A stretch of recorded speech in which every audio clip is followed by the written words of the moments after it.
I have a question about how these beliefs, negative beliefs, might densify to the point of getting stuck in the body. Like I have this pain in the back of my left shoulder. Yes.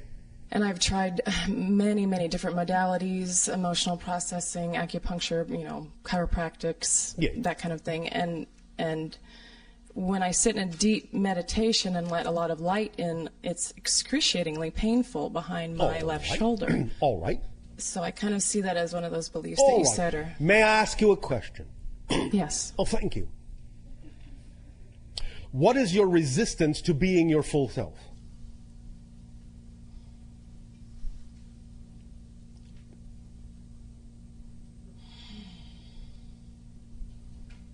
All right, I'll ask it another way. Because this often is an easier way for the human mind to wrap its mind around the idea of discovering negative beliefs. Oh, first of all, are you acting to the fullest ability you can on your highest excitement every moment? Yes. Why was there hesitation there? I mean, I have doubts that come Thank in. you. Okay. So the answer is no. No. Thank you. So the question is, what is the worst possible thing you fear might happen if you did?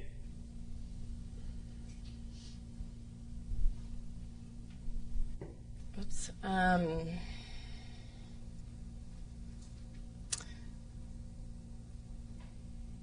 I have gotten to the point of being near destitute with money. And Near destitute? Yeah, near homelessness. So are you saying that by acting on your excitement, it created the idea and the experience of being destitute? Is that what you are saying? Yes, I guess so. Do you understand that that is a fallacy? Yes. All right, explain it to us. How is it a fallacy, what you have just said? Well, acting on my highest excitement, Yes. I mean, there has to be a negative belief system in there saying Yes, because that why? I don't deserve it. Because or something why? Like that. Because why? Yes, because why? How do you know that? Because I'm not living that reality. Because if you are actually truly in your excitement, if you're actually truly in that vibration, if you're actually truly in that state of being, that state of being does not, by definition, contain an experience of destitution. Correct. That tells you you must be relying on some other frequency to create that experience. Right. So why are you connecting the idea that excitement leads to destitution? Why are you creating that hybrid belief system? I guess because my highest excitement Yes. involve things like that cost a lot of money that I don't have in the moment. So? Do you remember our definition of abundance? Yes. What is it? Allowing... No. Oh. Do you wish us to repeat our definition of abundance? Yes, please. Are you paying attention? Yes, Are you sure? I am. Thank you. Abundance. The ability to do what you need to do when you need to do it. Period. What I need to do when I need to do it. Yes. The ability to do what you need to do when you need to do it. Sometimes that might require money, and if money is required, money will be there. If money isn't there, what does that tell you? Money may not be required to give you the ability to do what you need to do when you need to do it. Now, we understand that money is one of the valid symbols of exchange and abundance on your planet, but it isn't the only one. Many times when you have been raised to believe that money is necessary to do certain things, you actually shortchange yourself by closing the doors through which other forms of abundance might actually have brought that ability to you. Do you understand this concept? Yes. So it can be that you have a belief that says that certain things cannot be done, that you cannot experience abundance unless it comes in the form of money, when in fact you could be allowing abundance to come to you in many other forms, including money, when and where it's actually the most effortless form of abundance required for a certain thing. I have experienced that on many occasions. Yes. You know, following my excitement, whether it's walking in the woods Yes. or, you know, Yes. not taking a job, you know, when I'm Yes. scared that I need to or whatever. Yes, although you also want to pay attention to the fact that if you have belief systems that say that if you don't take the job, you will be destitute, that you will also create a self-fulfilling prophecy by not honoring that belief. You cannot simply force yourself to jump off a cliff if you actually don't believe you have a parachute. Well, I jumped off the cliff 2 years ago, Yes. and it's been a process of, you know, Yes. bit by bit getting to that place where All that right. is. Have you been having fun? Yes, All right. actually. All right. Yes. And a lot has manifested. You know, I've been to Peru, I've been to All Hawaii, right. I've been, you know, blessed with a lot of... Did you always manifest money to allow those things to occur? No. Well, what a surprise. So the question is, can you allow the belief systems, the positive belief systems that obviously work very well in certain areas of your life, to work in other areas of your life? The belief that you are dealing with is a belief that says that while in certain areas the positive belief can work, in other areas they can't.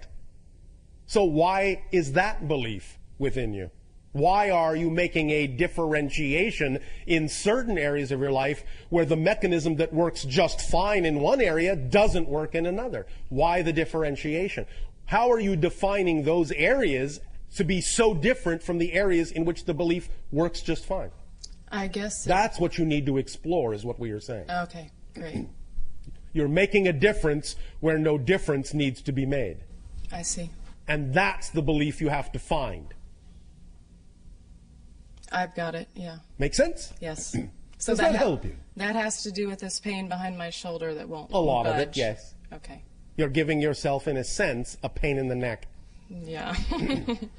Okay. All pain is resistance to the natural self.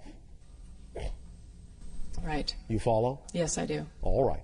You have created a restriction upon yourself, a limitation upon yourself, and thus you are not attracting the idea of the relaxation and release of that energy because you are not flowing it. You are letting it build up, and in that sense, by restricting a build-up, it's going to become more and more and more painful. That's why when you meditate, it amplifies the pain because the meditation is putting you more in touch with it, but you're not still finding out the belief system that's not allowing you to flow your energy into certain areas of your life because of the belief system and the definition you have of those areas that makes them seem so different than other areas that work flawlessly. So when you find out why you are defining those areas as different and how you are defining them to be different, then your energy can flow in those areas now that you know that they don't have to be different, and the restriction will relax and the pain will ease, and you will attract things into your reality that will also help you alleviate the pain. Okay. Does that help you? Yes, very much. Thank you. Thank you.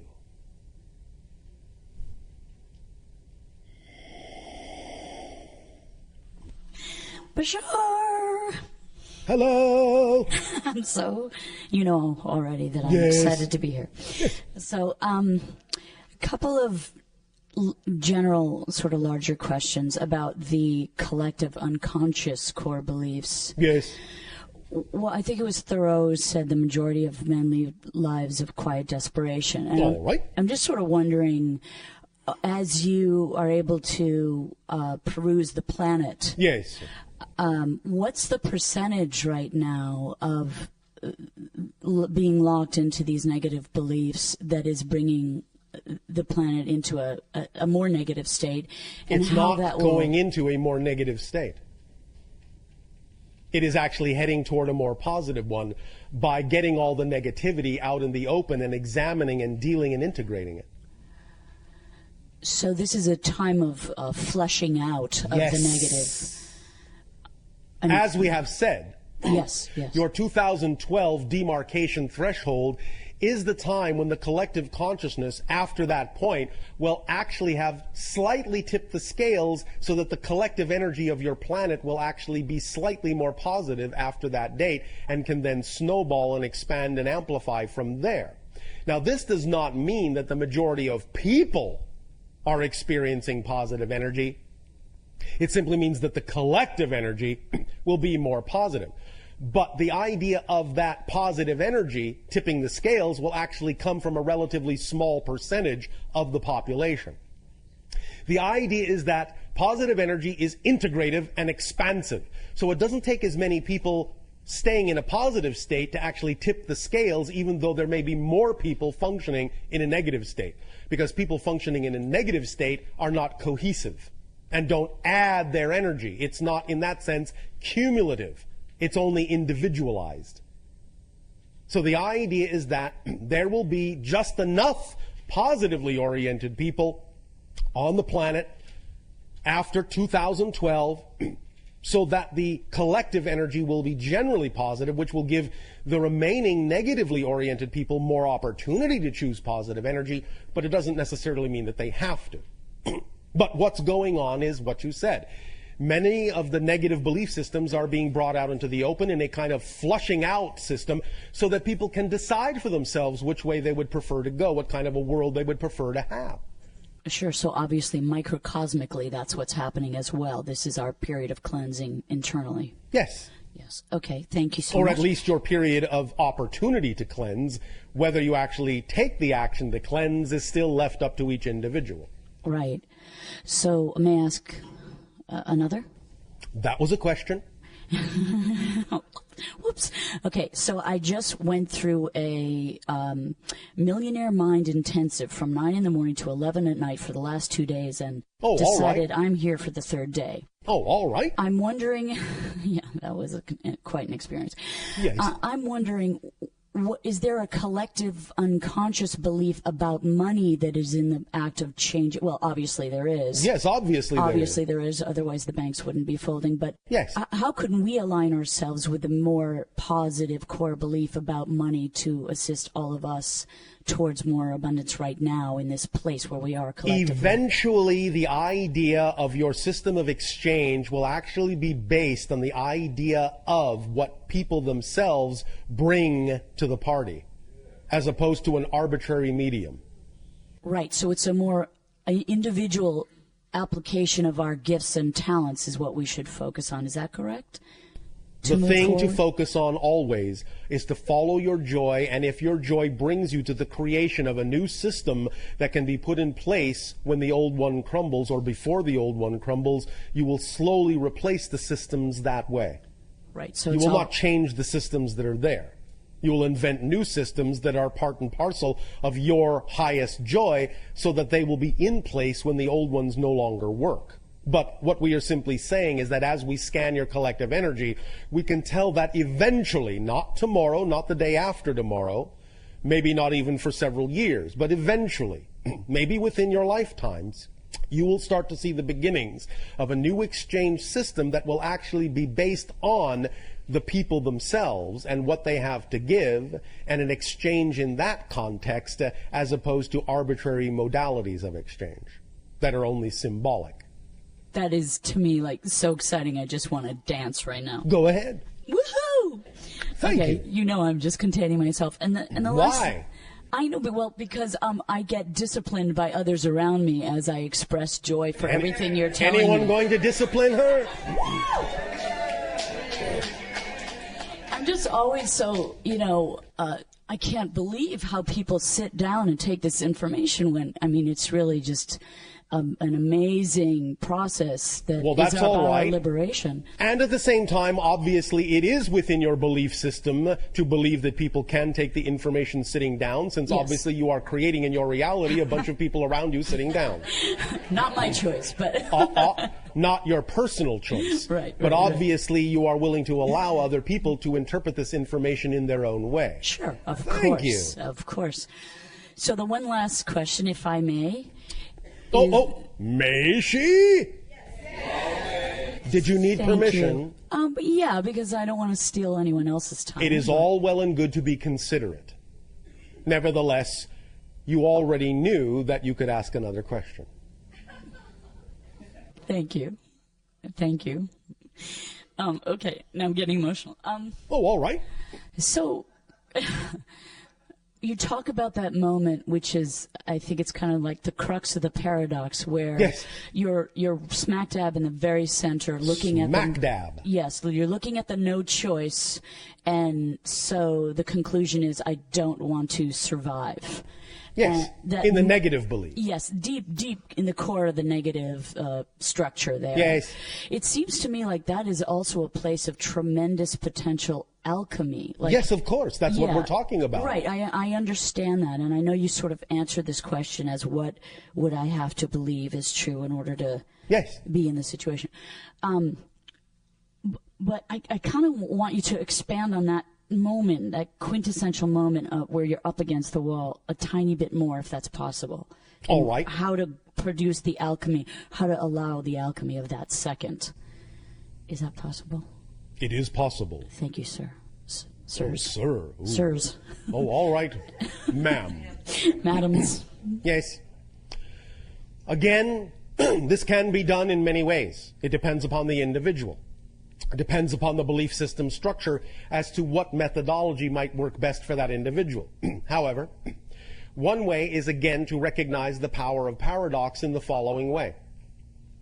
In any event where you are feeling like you have no choice at all, it may be helpful to recognize that the only way it is possible to actually have the experience that you have no choice at all is to actually be free to choose anything.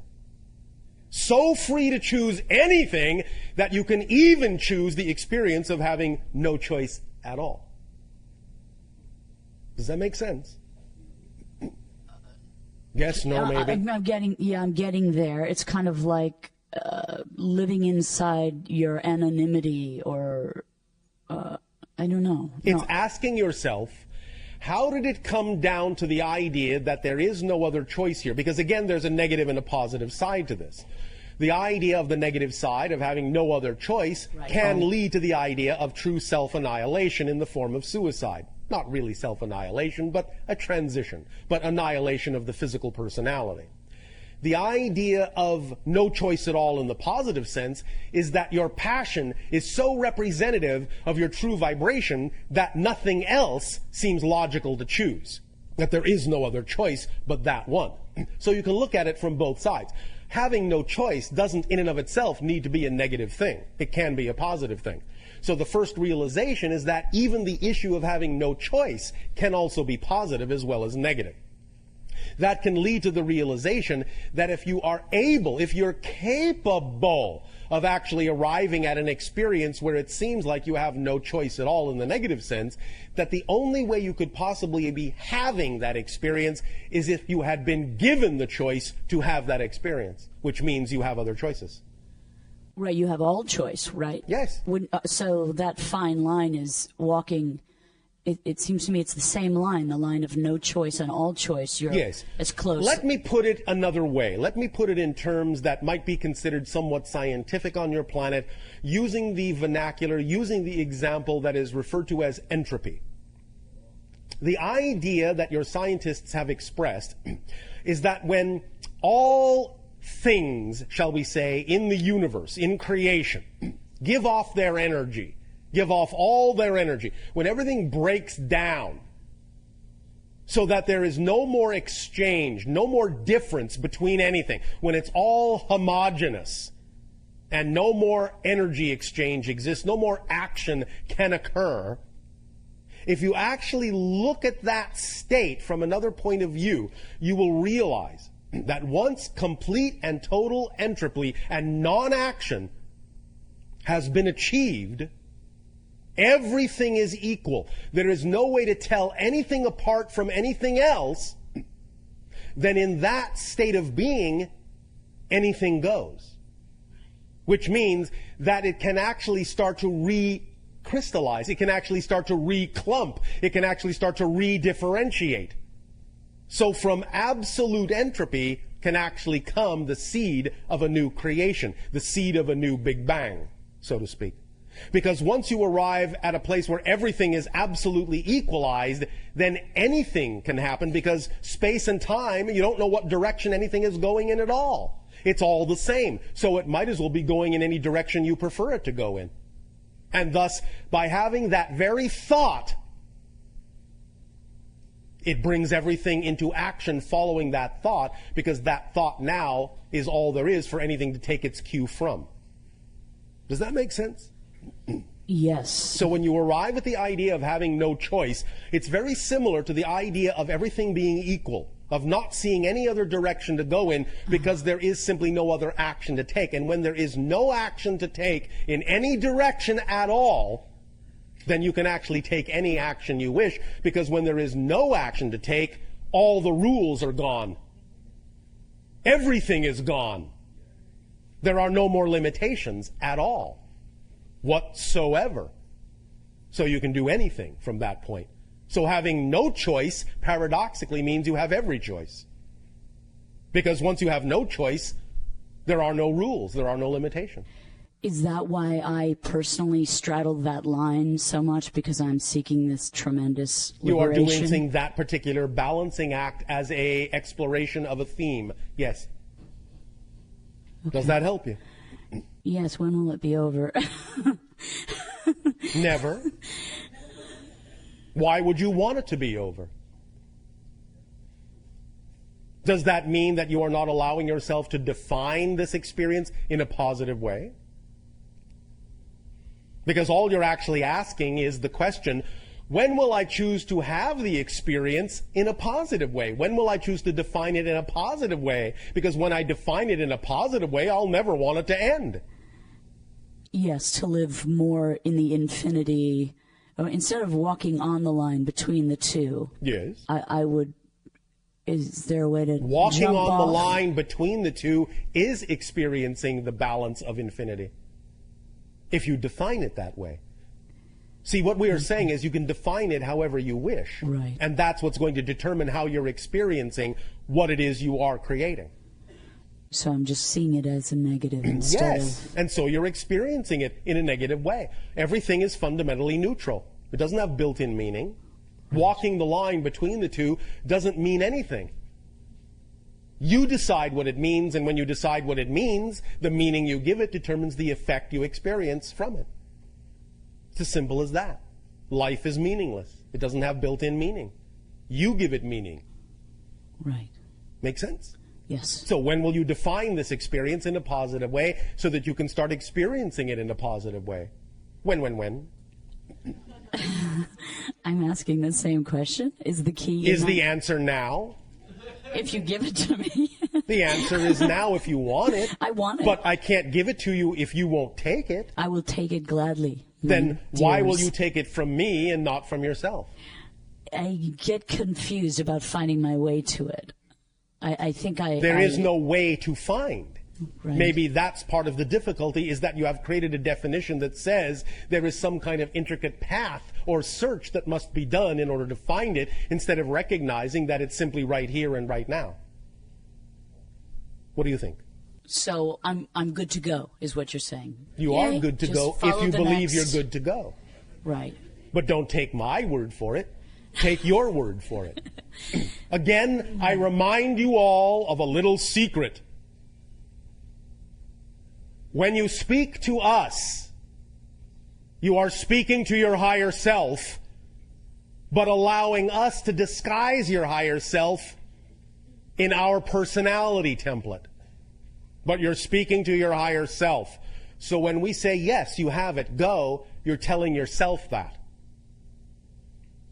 You understand? Yes. Now, are you willing to trust yourself? Big hesitation. Here, wait, let me... She doesn't have to say yes. She can say no. That's the sound of my fingertips on the notepad, just trying to figure out whether I can trust myself. All right. Why wouldn't you trust your higher self? Has your higher self ever led you to a place that you couldn't trust, that you didn't enjoy? No, my higher self is really fantastic. Then who is leading you to places you don't enjoy?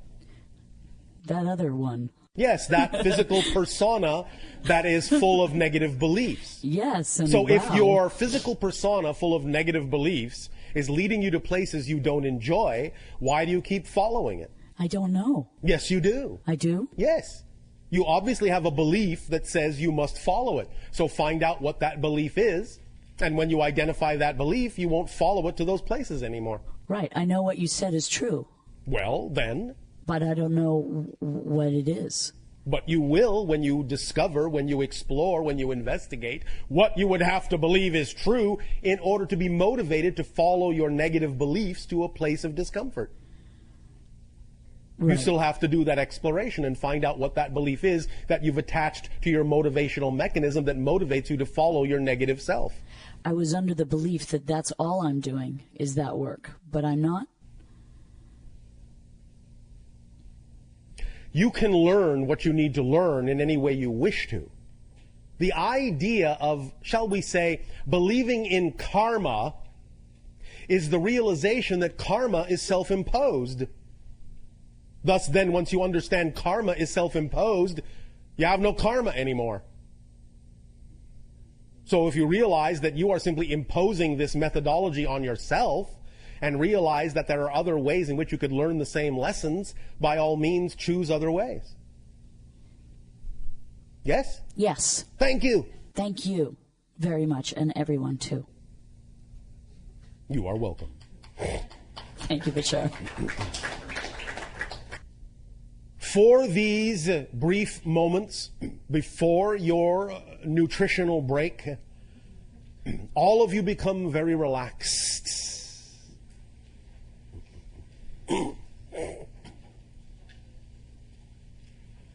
Close your eyes and take a deep breath in. Imagine a giant ball of light, a star, the sun, just above you. Feel yourself melting under its heat. Melting, softening, plasticizing. All of your components blending together, flowing, undifferentiating, melting into a crucible of bubbling liquid. You are a golden bubbling liquid in this golden chalice. Pure, undifferentiated, honey-colored, bubbling liquid. Feel the warmth. Feel the ease. No difference between this and that. All one.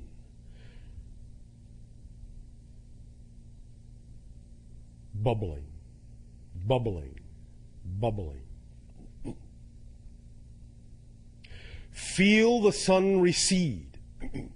Feel yourself crystallizing, differentiating, new pathways, new crystals, becoming ice, freezing into a pattern that still contains that same relaxed, undifferentiated knowingness, even while you create differentiation within your pattern. But every crystal is imbued with the same knowledge, the same understanding, that all have access to the same energy. All are one, and the one is all. Now feel yourself getting colder and colder and colder. Feel yourself, this ice crystal in the blackness of space, crystallizing, crystallizing, crystallizing until you crack and shatter into 1,000 shards and go floating off in zero gravity in all different directions, glistening in the distant starlight, little pinpoints of ice crystal light floating off, floating off, floating off, until your crystals are evenly dispersed throughout the totality of the emptiness, of the blackness, of the void. And there is nothing but your crystals everywhere, equidistant, glistening, glistening, glistening. And then the light goes out. And then you suddenly awaken to the fact that you are a body in a world once again. Awakening from this dream, this expansive idea, this expansive reality is contained within you. In every cell, in every atom, in every subatomic particle. Breathe in the knowingness. Breathe it in, breathe it in, breathe it in. And as you exhale, exhale with certainty that you are not the same person that was here a moment ago. This is a new reality, a new person in a new reality. And as you shift moment to moment, new realities are created every moment. And it is always your choice to draw from that certainty, that knowingness, that interconnectedness of all things to create whatever reality you prefer, whatever belief you wish. Breathe it in. Moment to moment. Every breath is a new universe, a new reality, moment to moment. Recognize the difference. Create the difference between the realities. The more degree of difference you design, the more you will know that you are changing your reality every moment. The only reason you don't know that now is because every reality you create is so similar to the last one. The more difference you allow in each new reality, the more you will know and experience the truth that manifestation is instantaneous, that creation of new realities is immediate, and always has been, and always will be. But you will be able to see that, you will be able to make that experience and that instantaneity visible by creating a greater degree of difference with each new reality creation that comes with every moment. Be free to be you. You will attract what you need. Take a deep breath in. Hold it. Hold it. Hold it. And blow it out.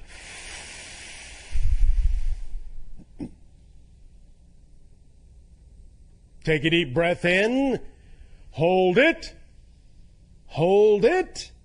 Hold it. And blow it out. And one more time. Take a deep breath in and hold it, hold it, hold it, hold it.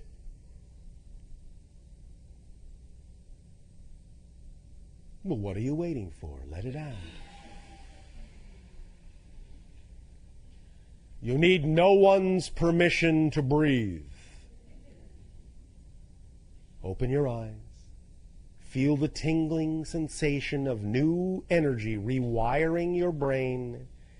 Feel the template begin to lock itself, begin to form itself. The new pattern of belief system structure awareness beginning to take hold in your neurological paths.